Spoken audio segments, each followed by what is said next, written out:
We are the Equity and Wellbeing team, and this presentation is about supporting the whole school approaches to wellbeing and inclusion. And it's a bit of an overview really of all our key areas of work and the professional learning that we offer to our schools, so that you can go back and you can talk to your staff within your schools and you can explain some of those things that we might have available for them, and you have an understanding. What we've done as well, within the sections, there are some slides with some key questions for you to ask. And we will share the presentation with you at the end so you have a record of those key questions. So the aims of our session today are, by the end of this session, we hope you'll have a greater understanding of the roles and responsibilities of our team. We'll talk about the whole school approach to wellbeing and our professional learning offer. So this is all of the professional learning and training and support we offer to schools. And also you'll have those key questions for supporting that whole school approach to wellbeing and inclusion. It does say you're not expected to be experts by the end of this presentation, but please ask any questions if we've missed anything or you're interested, and we'll try our best to answer them for you. Okay, so welcome and introductions. As I said, please pop your names into the chat as well so we can see who's here. My name is Kate Phillips. So currently within the Equity and Wellbeing team, I cover the whole school approach to wellbeing. Also the whole school approach to emotional and mental health, family and community engagement. I also run our support for our designated LAC leads. So that's our children who are in care.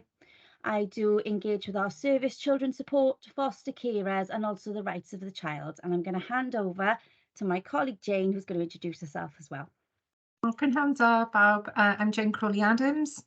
I work with Kate and with Sian in the Wellbeing and Equity team, and my areas of responsibility are largely around anti-poverty strategy, raising the attainment of disadvantaged learners, and poverty leadership programme as well, which we share with all schools across the region. I also lead on RSE, which is Relationships and Sexual Education. So I'm going to pass on to my colleague Sian now. Thank you, Jane and Kate. Pnawn da, everyone. Good to see so many here this evening. My name is Sian Farquharson, and within the team, I support schools around the More Able and Talented Learner agenda.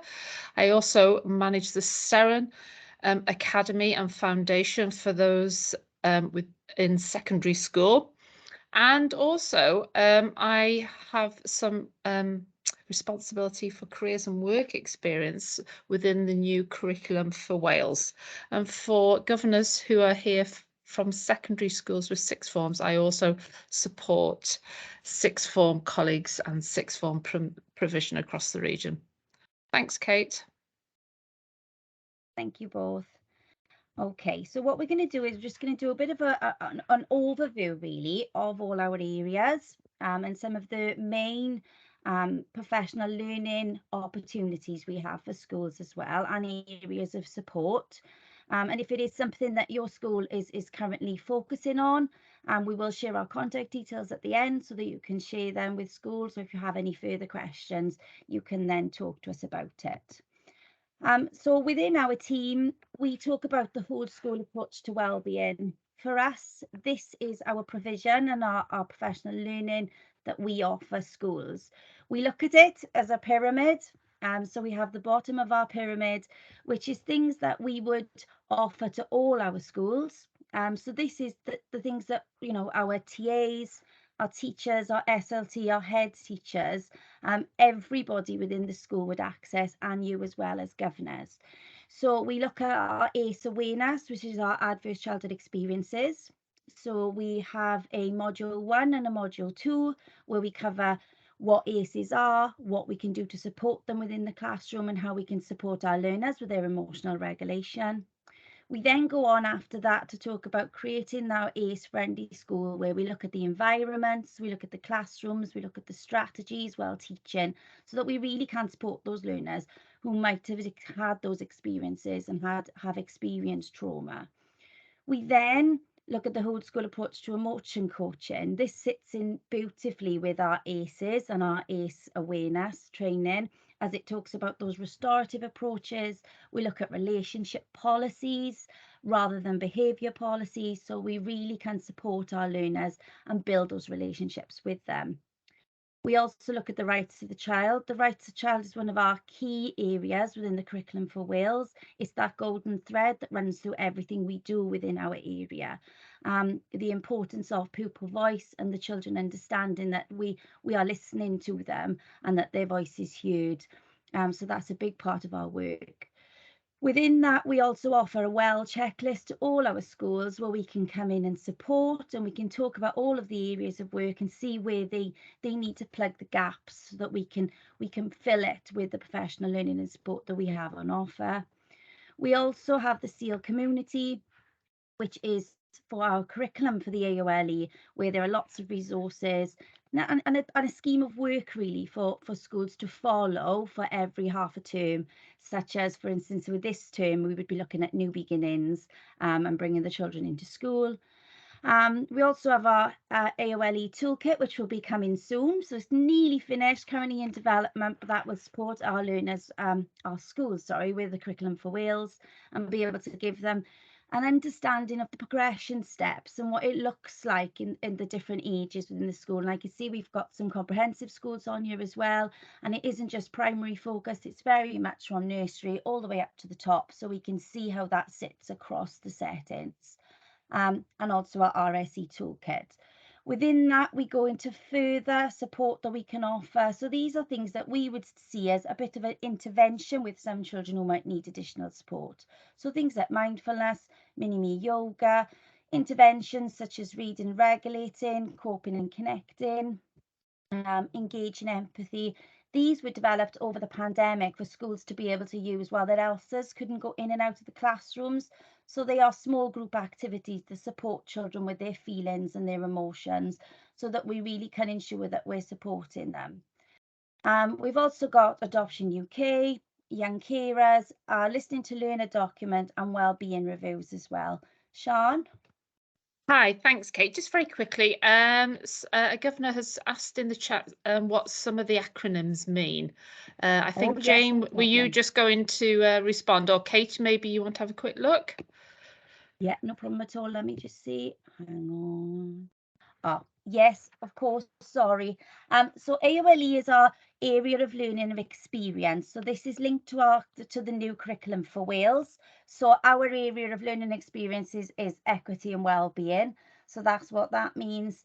SEAL is a emotional support scheme of work that we use. So SEAL itself doesn't have, it is around emotional literacy. It's very much focused on PSE, talking about feelings and how they support that within the setting. And RSE then is our relationships and sexual health education strand. Is that okay? Fab. Lovely. And ACEs, because I can see ACEs on there as well. So ACEs are adverse childhood experiences. So that's also training that we offer to support. That's all right, you're welcome. Thank you, Louise. At the top of our triangle then, we also offer specific support for schools. So that would be in line with the leadership. It could be supporting the wellbeing lead, or it could be with our learning network schools. So our LNS support, as we would call it. So we have a bank of learning network schools that are there on hand really to share good practice, but also to go in and help other schools and offer advice and guidance because they've developed lots of you know, maybe they have a special, they have a skill within that area. So for instance, we would look at our Lewis Girls School for a comp, and they would go in, or Tredegar, and they would then support those schools with that. So we have lots of learning network schools as well that we can use.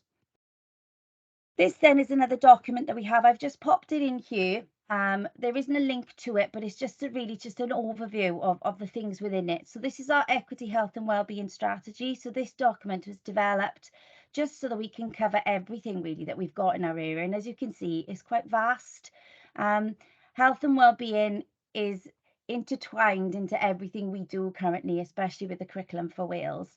So within this, we have things like our national wellbeing flyer, our national programmes. So these are programmes that will be across Wales. So our strategic leadership in mental health and wellbeing, speakers for schools, our well toolkit. We have our Compass for Life programme. We have leadership programs for our wellbeing leads, and also we have leadership programs coming for our family and community engagement officers. Coaching and mentoring for wellbeing leads and our ALN co's, so that they have those opportunities to have those skills, but also those opportunities to have that supervision. Our SEAL, as I said, that is our a bank of resources and lessons that they can use in assemblies. Mini Me Yoga, which is lovely. Lovely activities that are linked with mindfulness as well, so that the children can really have all of those opportunities to be able to emotionally regulate themselves using their body and their minds. And we also have our emotion coaching. So that's just a document that covers everything in there really for you. I did pop this in then just because we do talk about this as our whole school approach, and the importance at the moment of looking after our minds, looking after our emotions, and looking after us physically, are what we're looking for with the curriculum for Wales and what we cover within our area and our team.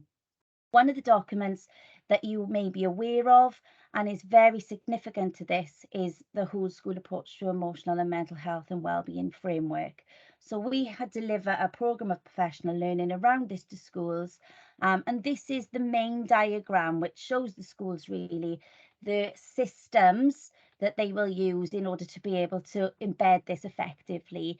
So things like having that learner communication, having links with their families, having those conversations about emotional and mental health, making sure you as governors are aware of this document and the importance of it.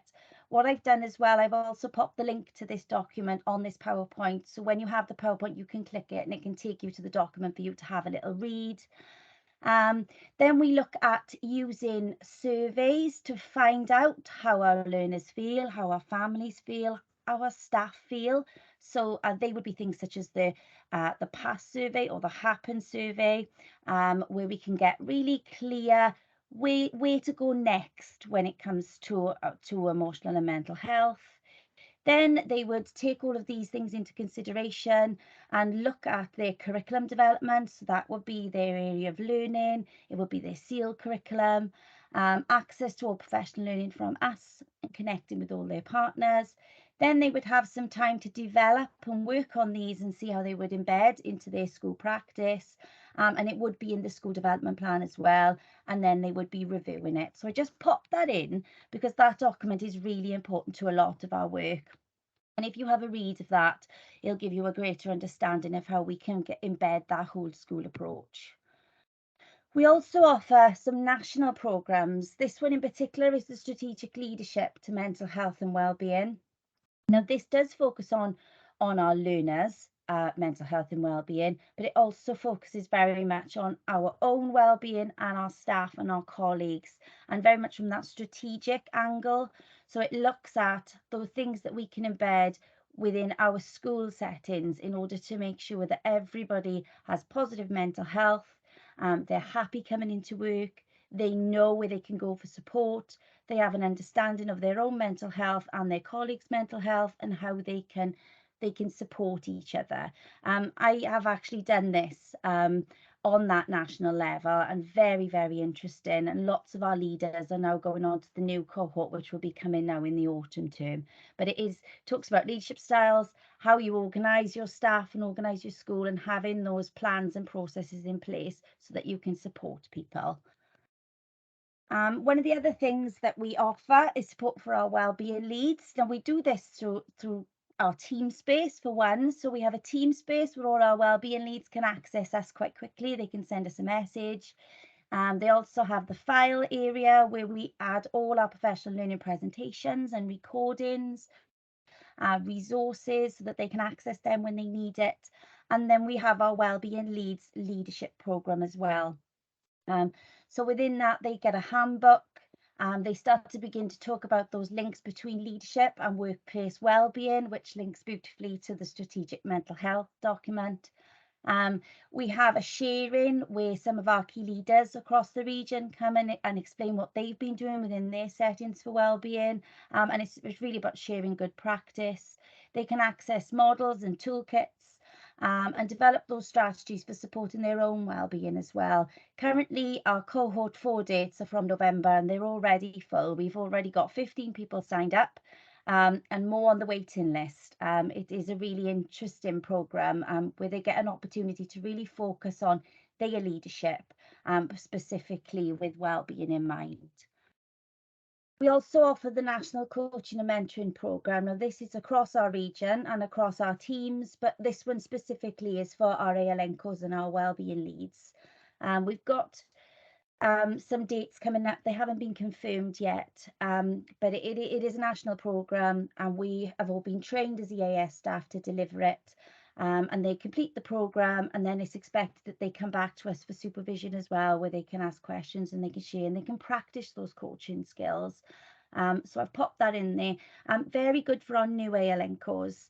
I was an ALNCO myself in my school setting, and it can be such a hard role, especially with all the new changes coming in as well. And sometimes it's just nice to be able to have those skills, to have those difficult conversations you might need to have with parents or carers or teaching staff, but also have that ability to be able to talk to somebody so that you can feel that you have somebody to ask questions and have that conversation with as well. So it really is beneficial for our new ALNCOs and new wellbeing needs that are coming into the region. These are some key questions then for you to take away. So as I explained at the beginning, we're each going to take a section and then we'll leave you with some questions that you can ask yourself or you can ask when you're back within your governance meetings or back within your schools, when you're walking around the school and when you're meeting learners and talking to staff. So when it comes to the whole school approach to wellbeing, one of the questions we could ask is, do you have a wellbeing strategy or policy? Has that been updated, especially in line with the curriculum for Wales now currently? You know, how does it look? Does it mention that whole school approach? And do you have a governor wellbeing champion? So somebody who really is focused on that wellbeing and has that understanding. Supporting emotional and mental wellbeing. Are you aware of that document that I mentioned, the whole school approach framework from Welsh Government? And how do we support the wellbeing of our head teacher? Are we checking in? You know, are we making sure that they have that support and that they have the ability to talk to someone? If it's not us, if it's not you, then what are the avenues that they have to have those conversations? Communicating to everybody about wellbeing. Does the school have displays, signposting learners and staff to support if needed?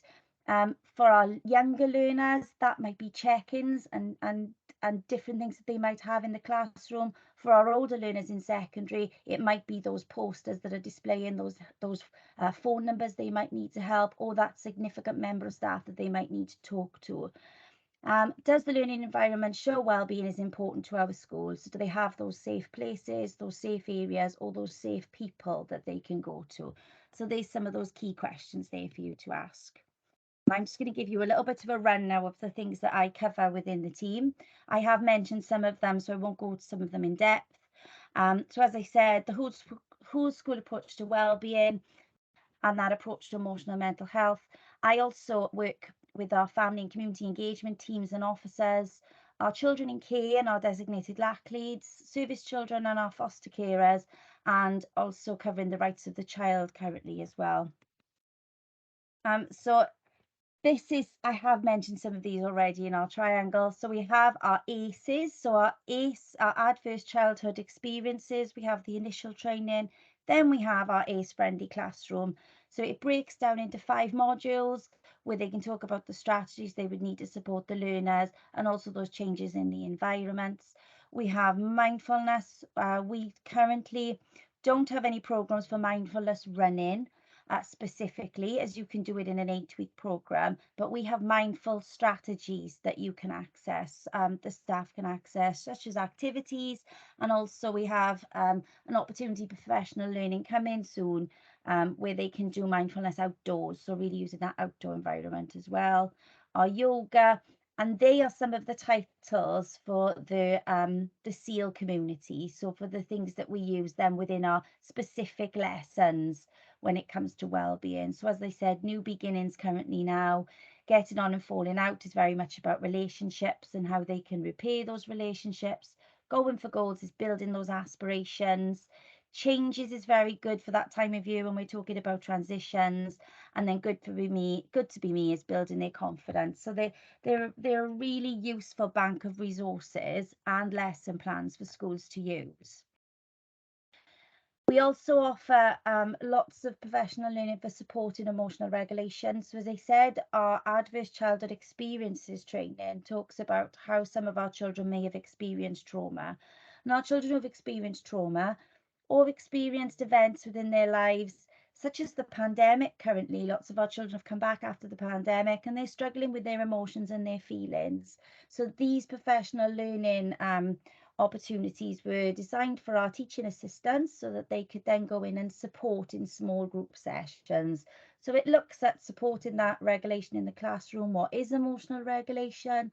What we see in our pupils, so how they react to those different situations, how stress can affect their brain and our own brains, and those effects of trauma, and most importantly, the strategies that we can give our children to support that, because we need to have an understanding of it, but we also need to be able to support them so that they can support themselves. So there's some lovely training sessions there that we offer. Within the Family and Community Engagement Network, we have our network meetings every half a term, where our schools come with lots of sharing of ideas, sharing of good practice, anything that's up-to-date documents, opportunities to work together. We have a team space where they can pop in any ideas, and it's really nice because they're lovely meetings, because we don't tend to have the cameras off, we tend to have the cameras on, and everybody shares and talks and really has that feeling of a network. So that's, you know, I'm really building that support for our families and our communities. We also look at the Welsh Government Toolkit, which is what we would call the FACE Toolkit, so the Family and Community Engagement Toolkit. Very simple document that supports building that whole school approach to working with our families and our communities, and it's structured around 5 themes. Lots of practical resources for them to use, and currently we're offering a 1-hour virtual overview session for schools. And we also do say that if anybody needs any additional support outside of those designated times, please drop us an email and we'll be able to support, be it virtually or by coming to visit school. Another exciting new thing for us within our family and community engagement this year is we are working with Sue Davis from the Foundation of the Community Engagement to work towards Heart of the Community Awards. So what we're asking our schools to do when they are engaging with us in regards to family and community engagement is that they have attended our FACE network sessions. They have the opportunity to work and have an understanding of the FACE toolkit, and then they can move on to work to the bronze, silver and gold awards. And currently we are very fortunate. We have 30 schools across the region working towards these awards, and it's been really, really lovely. Everybody in schools, in a room around a table together, talking about their experiences and how they support their families and carers. And I'm hoping towards the end of the year, we'll definitely be able to share with you as well those schools that have gained those awards and really celebrate that good practice. When it comes to our designated LAC leads, or CLAR leads, as some of you might be aware. So we have been using the term LAC, which is our looked after children. But when speaking to our looked after children, they said that they weren't really keen on that LAC label, which was completely understandable. And lots of our regions use the term CLAR. So it's child looked after instead. So we're currently changing over all our documents. So you might see LAC on some of the documents, or you might see CLAR, but we offer network sessions for that as well. We offer an update that all of our designated leads are expected to attend once a year, so they have all the information they need to fulfill that role. And also for any of our staff that are new to the role, we also offer a session there just so they get that really good understanding, because it is a role that sometimes can be given to people and there's not a lot of professional learning and support around. I remember when I had the role myself, it was very like that. So we've put this in place so that there is support there for them. And we also offer some interventions such as the Story Project. And for our adopted learners, we have Adoption UK membership as well. We have our LAC toolkit, which is very very currently, sorry, I'm going to speak properly, we're currently being updated. It's got lots of information in there, talks about how we are going to support our children within the setting, their personal education plans, what their reviews and meetings might look like, and specific things for interventions to be able to support those learners as well. So I'll pop that link on there if you'd like to have a little look at that, because that's got lots of additional things in there too. And there's some dates there for our networks if you want to share them with your schools. We do also offer support for foster carers. So these are things that we focus on within our particular local authorities. So we would have a small group of foster carers, for instance, from one of our local authorities, and I would deliver these training to them. But we have also offered this training to schools as well, if they would like to use it. One, to increase the engagement with families and carers, but also then to support their foster carers, because they can be used for both. This is our support for service children. So they have a toolkit. We also meet with them. It tends to be every term where they share any updates with us and any support they've got, just so that we make sure that our schools that do have service children in them are having that additional support that they need. And I've popped that link on there for you to see. Within our children's rights, we have a playlist that has lots of resources and training that schools can use in order to raise that awareness of children's rights within their school. You might see within your school settings, if they are using these, you might see the little logo that they've developed on the displays, on their letters, so that you know that the children's rights have been taken into account when they've done that activity. We have lots of working groups that are sharing ideas currently around that. But there's some links on there for you to have a little look at. Some of our schools would be using UNICEF, others would be using the resources from the Children's Commissioner's Office. Things like posters, games, and in particular, this is a really useful thing to use as well with schools, and you might see it when you're seeing letters and communications, or you're going into schools and you're within assemblies. So we talk about embedding that rights into the curriculum, and we start with an annual calendar and build them up so that we can focus on things. So for instance, in September, it's the children's right to learn and go to school, which links to Article 28. So it's about linking all of the things they're doing on a day-to-day basis with those articles, so they begin to understand them and see them in the context of what they are doing every day. So I popped those in there for you to see as well. And then just coming to the end, I've given you some key questions that you can ask within those areas. So when it comes to family and communication, family and community engagement, do you have a FACE officer or a team? It looks very different in some schools. Some schools might have a family engagement officer. Others might just have one member of staff that's focused on it, or if you're in a larger school, you might be lucky enough to have a team. So you have a few members that are working towards supporting families. Who is the governor and link for your family and community engagement in school? And then when it comes to supporting our looked after learners, do you know how many looked after learners are on roll, and what intervention programs are available in your school to support your looked after children? And then when it comes to raising those awareness of rights, have you taken a rights walk? So when you are walking around the school, can you see those rights visibly? Are they on letters? Are they on displays? Are the children able to talk about them? Because that is when you really start to see that raising of awareness and the children really understanding their rights. So there's some key questions that I'm going to leave you with. And I am now going to pass you on to Jane, because my voice has been going for a while. Thank you, Kate. Hello again, I'm Jane Crawley-Adams. I'm going to be talking to you about one of the key areas really under health and wellbeing, which is approaches to disadvantaged learners. My major areas of responsibility are leading on the addressing all aspects of poverty leadership programme. I also lead on the RADI programme, which is raising the attainment of disadvantaged youngsters. I also work with a large number of schools on developing their anti-poverty strategy, and I work closely with our healthy schools officers across the region. So each LA has a healthy schools officer on the relationships and sexuality and education work in the new curriculum. So first of all, I just want to do a little bit of a brief overview to give you some context of where we are currently with disadvantaged learners.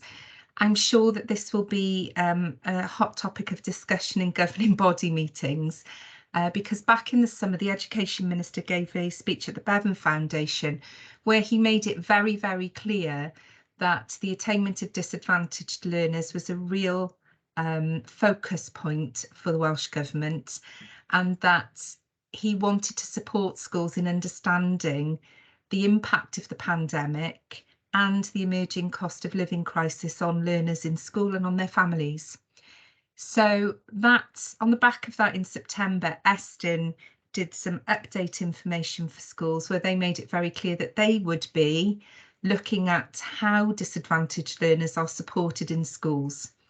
And they would be looking at attainment and really looking to see what support mechanisms schools had in place. So for a couple of years, we've had this in our sites, and we've done some work on supporting disadvantaged learners. But I just wanted to sort of share with you some of the supportive strategies and the practical ways that we're supporting schools. And for some of you, these phrases may be familiar to you, as you may have heard them at governing body meetings, but it's certainly some things that you can ask some questions about back in school, particularly if the attainment of disadvantaged learners and vulnerable learners is high in your agenda and your school development plans. So there are 3 areas that we cover. We have tackling all aspects of poverty, which is a suite of professional learning modules for school leaders, and this runs on a termly basis. Cohort 3 have just finished, and we will be starting cohort 4 in January, and I'm just starting to look at the impact analysis for cohort 1, who did theirs back in April. So we'll have some further things to share with schools as we move forward. The RADI project has been running for a number of years within the EAS region, and RADI is raising the attainment for disadvantaged youngsters. All of these projects are open to any school setting, be that infant school, primary schools, junior schools, special schools, secondary schools. And the RADI programme really, it's a long-term project, and it really focuses on how you support your free school meal children in particular, but it stretches to other disadvantaged learners as well. And then finally, we do a bespoke support programme for individual schools, and there are currently about 15 schools that are taking advantage of this, where we work alongside them to see what it is they're currently doing. And it links in very nicely with some of the things Kate has talked about, particularly around family and community engagement, because it's wider than just what happens for your disadvantaged learners. It looks at community, and it looks at the context of the school, and supports the school to develop a strategy to support their learners, but also the families and the community that their school is sat in. So if I just talk a little bit further about some of these programmes, you can see from the slide that the triangle is back. There is a whole school approach to looking at tackling disadvantage and educational inequalities. And we start that really with the TAP programme. We work in conjunction with a charity, the Child Action Poverty Group, to look at things like the cost of the school day and how schools are becoming increasingly part of the support measures for tackling the impact of poverty in communities. As I said, this runs on a termly basis and is designed for leaders in schools. So if you've got in your school a wellbeing lead, or you may have a disadvantaged and vulnerable learner lead, this is the sort of programme that they might be interested in. And if they've been on this training course, it's something that you might be able to ask them about what they're doing with the information and the resources that have been shared with them. TAP dovetails into RADI really nicely, which is, as I said, a whole school approach to raising the achievement of disadvantaged youngsters. It begins in a small way by looking at one class or one cohort, and is designed to be run over 4 or 5 years as it rolls out across the school. So it's a very long-term project, but has quite extensive results in supporting learners, and changes the culture of schools and makes things very much looked at from the lens of the disadvantaged learner. So it's run in conjunction with an organisation called Challenging Education, And we offer RADI on a number of levels where you have an introductory year and then you're offered bespoke support and various other types of support as you move on through the process. And as I said then, there's the anti-poverty strategy, which is totally bespoke to individual schools. This means advisors coming into school, looking at the context of the school and working alongside them to support learners, families, staff and governors in addressing the impact of poverty. So dates coming up for this academic year. The next cohort of TAP will be in January. So if you think this is something that your school might be interested in, please ask your head to contact me and I can talk to them a little bit further about that, particularly if you've got the role as the Wellbeing link on the governing body. That might be something that you can suggest and work with your school towards. Cohort 4 of RADI will begin in the summer term. We are taking expressions of interest currently. So again, if that's something that you think would be useful for your school, certainly ask your senior leadership to contact me. And again, the bespoke support for developing anti-poverty strategies is available throughout the year at any school's request. The other area which I want to touch on is RSE, which is relationships and sexual education in the curriculum. Across our region, RSE support professional learning has been led by the Healthy Schools Officer. So each of the local authorities has a Healthy School Officer and they have led on RSE. However, with the onset of the new curriculum, it became clear to our team that we would need to support schools as well. So we worked alongside the Healthy Schools Officers and a range of schools, including special schools, to produce a toolkit of support. So that toolkit sits in our team spaces for any schools to access, and many of them have. In the toolkit, it isn't a curriculum, it is a roadmap for them to address how to evolve their curriculum. It holds all of the Welsh Government information, and we keep that up to date with case studies and any further resources to support schools in developing their RSE curriculum that comes from Welsh Government, most of which are bilingual, not all, but most of which are bilingual. And I just wanted to sort of share with you the fact that Welsh Government are currently liaising directly with local authorities to share any pertinent information so that schools can be informed in a timely manner. Some of you may be aware that there are some around the RSE curriculum that have raised their heads over the last sort of 6 to 8 months, and those have been addressed directly with local authorities. So if there are any concerns about RSE within your school, please don't hesitate to contact us, but the local authorities have the most up-to-date and pertinent information for you. Okay, so some questions from me to think about as well. One of the most important things to think about is, in the current climate, does your school have an anti-poverty strategy?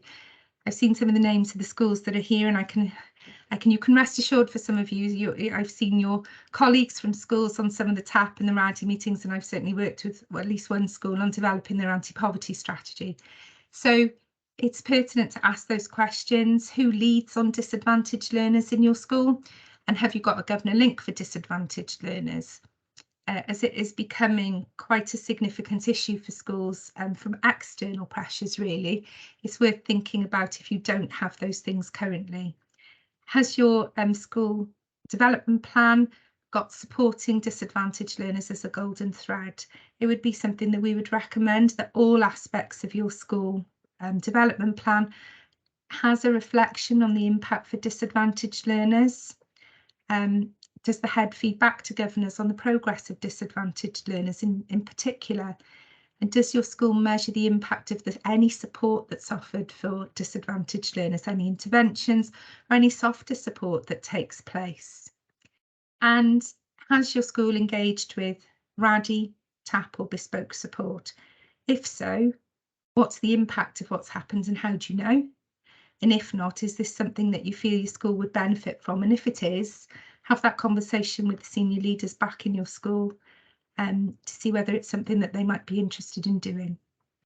Okay, and I think that's it from me. And I'm going to pass on to Sian. Thank you, Jane. Governors, there's a lot of information for you to take in, for sure. I was just going to do a little pause there just to see if anybody did have any burning questions, whether you wanted to put your hand up or whether you wanted to put a question in the chat. Just give a minute if anybody has. I believe we are sharing the presentation, so you'll certainly be able to have the presentation as a takeaway to go over some of the slides, because it is we appreciate it is a lot to take in.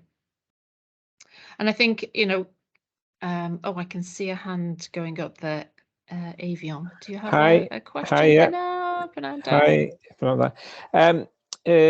going back to the whole school approach. The whole school approach was mentioned in various contexts. I don't know, I might have missed it, but what, you know, just to explain what is whole school approach and contrast that to something that's not a whole school approach. Thanks. Thank you, Avian. Kate, did you want to take that? Yes. So in regards to when we talk about the whole school approach, with equity and well-being, everything we do, threads, we call it our golden thread that runs in through everything within the curriculum. So our whole school approach for us is that original pyramid triangle that I showed you at the beginning. So it is the support that we offer, and within that support would also sit the teaching and learning that we would share within class, so the lessons that we teach, but it also entails the environment, the approaches that we use for behaviour and relationships. So it is everything we do really that encompasses well-being. Specifically then, we do also have a document which talks about the whole school approach to emotional and mental health and well-being, which is specific from Welsh Government, but very much sits in the same bracket as what we talk about with our triangle. So it's all the same things.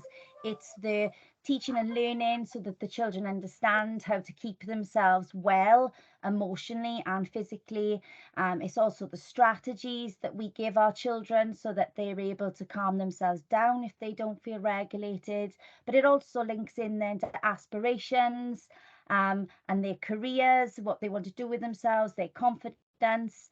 And it does link into as well physical education and how they keep their bodies physically well too. So it really is a very large bracket of things. This is just an overview, but I'm sure I've got lots of training that breaks it down just into that one element. So if you do want you know, a further discussion, or I can share any further documentation with you, please let me know, because I'll share my email at the end, and I can share some of the other professional learning we have just to give you more of a clearer understanding of how it might look in your setting, because it looks very different sometimes in primary to secondary. But one of the things I would say as a takeaway is have a little look at that document, the whole school approach to emotional and mental health, and that will give you a really a better understanding then of how it sits. Does that help? Thanks, Kate. Hopefully that was helpful, Avion. Yeah, okay, yeah, thanks. Yeah. Thank you, diolch yn fawr, and thank you for serenading us. Okay, moving on then. Okay, so something slightly different now. Another group of learners in terms of EAS support, more able and talented in the SEREN network. This is very much about support that's available for schools, colleagues in school and learners themselves. Focus very specifically on the more able and talented young people that you have across our primary schools and across our secondary schools, and in post-16 education as well for those schools with sixth forms. What do we have? Well, in terms of support for school staff, we have a termly network for schools to share practice. Schools will present, talk about what they've been up to. It's a forum for colleagues to ask questions. How are you doing this? How are you doing that? How have you supported this? How have you supported that? So that is available for colleagues who have the more able and talented lead within schools to take part. So as it mentions there, we have 6 meetings a week, and we talk about all kinds of stuff, really, in support of more able learners. EAS works intensely with universities in support of progressing young people onto higher education, and I'll come back to that in a minute. We have developed, in partnership with regions across Wales, our counterparts in south, west, north and east of Wales, this guide, a detailed guide, which is full of practical support and guidance for developing the MAT strategy in schools and settings. So it would be great to know if your schools are using that particular strategy in support of developing their own policy. And here's just some of the titles within the document. We talk about vision, we talk about leadership, equity. How do we define more able and talented learners? What does that actually mean? The next thing I wanted to just raise your awareness of, this year we are working in partnership with the Children's University. Oh, Kate has just said that the slide is not moving. Is it not moving, Kate? No, it's not moving on this side. Let me just, if I take back control, what slide are you on, Sian? And then I'm on 37. 37. Yeah, it has, for some reason, it doesn't sync to presenter. Right, can everybody see that one now? There we are. Fab. Lovely, thank you. See that now. Thank you very much. Thanks for noticing that. Thank you, Joanna. Yeah, the Children's University. We had a super launch at the beginning of this year, and we had a workshop, an all-day workshop last week with the Children's University. This is a private organisation, a charitable trust that has been going for about 20 odd years. It's absolutely, focused on rewarding young people for going above and beyond in terms of learning outside of the classroom. And what the system does is provides every pupil in primary school with their own space on the platform to record everything they do after school, in the lunch hour, at the weekends. It is not just for our more able and talented learners, it's for every primary school pupil. And they've got this lovely little system of bronze, silver, gold award, because for every outside of the classroom activity that you do, you're awarded points depending on how long the activity, whether it's just a one-off 1 hour visit to a museum or it's a 6 weeks football team engagement and so on and so forth. So please do ask about engagement with the Children's University in primary schools, and if they have missed the notifications that have been going out, or they want to know more, please don't hesitate to give us a shout.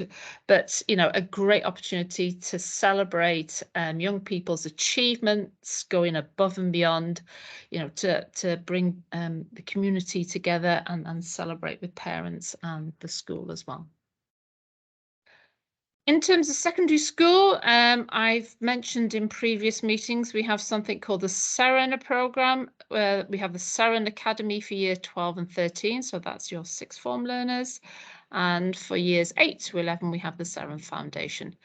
EAS has its own regional hub, which I lead on, and we provide a lot of opportunities for young people who are nominated for the Seren programme. So the schools identify those young people for the programme.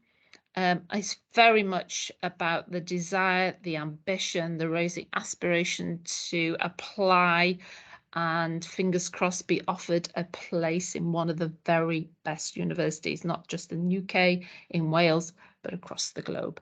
So we have a lot of guest speakers, university trips, a big focus on higher level learning and supercurricular activities to really, stretch and challenge the academic ability of our very bright children in schools.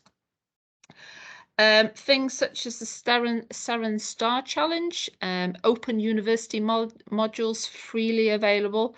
And again, this is based on the more you do, the more points you get, bronze, silver, gold awards, a lovely opportunity to celebrate, encouraging young people to do that additional piece of work, that additional piece of research, whether it's in the evenings, whether it's after school, whether it's the weekends during the summer holidays.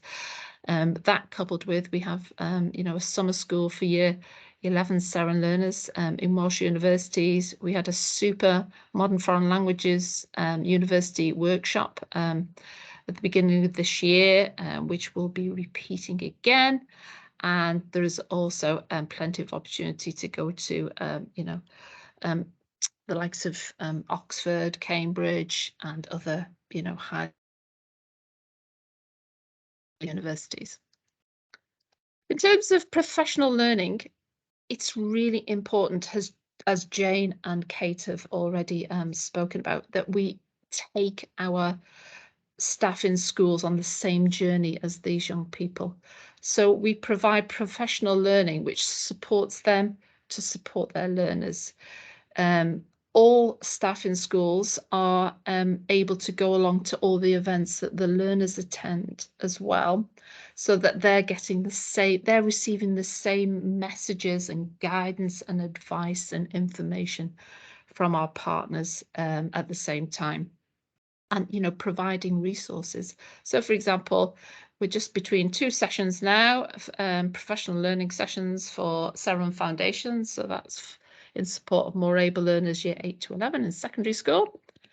And Seren Academy, we've got a big welcome meeting next Wednesday, the 26th of October, where our university partners will be gathering to start the process of, you know, advice and guidance for our year 12 nominated learners this year. So, you know, starters we need to go on, because year 12 is the critical year. This is when young people need to be doing their research, their homework, you know, starting to think about what university and what degree they're going to be applying for. And then we also have an opportunity for staff in schools to go to Oxford for the day and to work with colleagues in Oxford University around the test assessment preparation, around the interview process, and so on and so forth. So we're supporting our staff to best support our learners. And just to say, many primary schools go to Oxford University as well. So if you can muster up enthusiasm amongst your cluster and you want us to arrange a trip over to Oxford, schools will have to pay for the bus, I'm afraid, but you know, we can certainly arrange the day for you. So just a quick, very quickly, these are some of the things we'll have on offer for secondary schools this year for the Seren learners, you know, subject specific workshops, sessions by Cambridge Uni, admission test preparation, and so on and so forth. Okay, to make sure that young people here in South East Wales get the very best support to get the very best future prospects. We're very keen to build our relationships with employers as well, because, you know, yes, we do not wish to clip the wings of our young people. If they want to go wherever they want to go to do their first degree, how do we bring them and encourage them to come back to South East Wales? You know, how do we retain the talent in Wales, and, you know, without curtailing their ambitions? So governors, if you are in local industry, if you've got connections in local industry, please do speak to your school in how to make those connections with young people in school whilst they're still with us. Because we don't want them to go all the way up to St Andrews and just stay in St Andrews, especially if they don't have, you know, any particular line of sight. We'd love them to come back and be a valuable asset to the industry in South East Wales. So please, you know, governors, if you do have those links, that would be fabulous. And that links nicely to this. Careers and work-related experiences is in the curriculum for Wales. The new curriculum is for all learners, you know, to give them awareness of the world of work, you know, to give them aspiration, what jobs are out there, what roles within industry are out there. And again, governors, if you can support schools with this, you know, maybe with talks, you know, whether, even if it's not you, do you have colleagues in work who'd be happy to come and talk about your profession, your industry? You know, maybe an offer of some workshops or a tour, a visit to where you work or you know, industry within the local area, but anything that starts to really engage young people, whatever their age, in thinking about, you know, their career prospects, because it's all part and parcel of that, you know, planting that seed, raising the aspiration, developing the necessary skills to get them to where they want to be. So in terms of things to consider when back at school, you know, does the school have a MAT strategy or policy? Doesn't necessarily have to be a written document, but what is their approach in supporting more able learners? You know, is there a school MAT lead? In the vast majority of schools, there absolutely is. And as link governor, what sort of conversations are you having about some of the challenges or support or professional learning in that arena? In secondary schools, do you know how well the SEREN learners I've just spoken about are achieving? Is that reported on as part of the data reporting through governing body? You know, I know, you know, schools do report on different categories such as free school meal learners and so on and so forth, but are the MAT learners also being reported on? And what is the wider provision availability within a school to support this group of young people? And at the very bottom there is, how are we ensuring effective transition of our more able and talented young people, sharing data, sharing information between primary and secondary, so between year 6 and year 7, and then post 16 as well, whether they're staying on in your sixth form or not. You know, how is that information being shared? So just a little bit food for thought there, along with the questions I posed around careers and careers ambition. So I think that's over to you, Kate. Is that right? Is that back to you? Yes, lovely. Thank you, Sian. So there's a link here now for the governor training program and the resources, which you'll have when you have the presentation. All the recordings and the presentations will be available in this link within 2 weeks of the event. We do understand and we do appreciate it's a lot of information in a very short space of time, especially in a virtual session, and it doesn't always give you the opportunities to ask those questions you want. So please, if you do have any questions, you know, now is the opportunity to ask or to pop it into the chat. But what we have done is I have put our contact details on the end of this presentation as well. So when you get it, you'll have our email addresses and you'll be able to ask us any questions. I've popped in the link to the whole school approach document from Welsh Government into the chat as well for you to have a little look at. And also when you have the presentation, you'll be able to see that that approach from us, which is all of the provision that we offer for the whole school approach. And now we've got an evaluation and attendance recording. So you can do this by clicking the blue link, or you can use your phone to do the QR code. And I know that Rianne has also popped it into the chat as well for you to use. But please record your attendance so that we know you've been here, provide some feedback, and then you'll make sure that we keep that information if there's anything that we can add additional or anything we can change next time, or any questions that you have. But please take some time to fill that in for us. And as I said, I'll just show it quickly to you. There are emails at the back, so you'll get them as well when you have that presentation. But thank you so much for joining this evening. It has been a very whistle-stop tour of our area, and it is a hard area to cover because it does thread through all aspects of the curriculum for Wales and school life. So please have a safe drive home if you're not at home, or if not, you can now relax and enjoy the rest of your evening. Thank you very much from us. Thank you, Kate. Thank you, Jane. Thank you, Sian. You're Thank welcome. you. Thank you very much.